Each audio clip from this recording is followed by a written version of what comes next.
शिर्डीत माजी आमदाराचे पाकीट पोलीस ठाण्यासमोरच गेले चोरीला. कायदा सुव्यवस्थेची पोलखोल.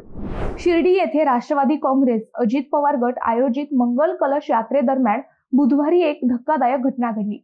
या यात्रेत सहभागी झालेले माजी आमदार लहू कानडे यांचे खिशातील पाकीट चोरट्यांनी लंपास केले.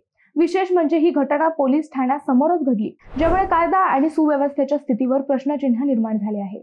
राष्ट्रवादी काँग्रेसच्या अजित पवार गटाने आयोजित केलेली मंगल कलश यात्रा शिर्डीत दुपारी पोहोचली होती. या यात्रेत आमदार आशुतोष काळे, माजी आमदार लहू कानडे, अशोक कानडे यांच्यासह जिल्ह्यातील शेकडो कार्यकर्ते सहभागी झाले होते. मोठ्या संख्येने कार्यकर्ते आणि नागरिक उपस्थित होते. या गर्दीचा फायदा घेत चोरट्यांनी आपला डाव साधला. लहू कानडे यांच्या खिशातील पाकीट चोरट्यांनी अत्यंत शिताफीने लंपास केले.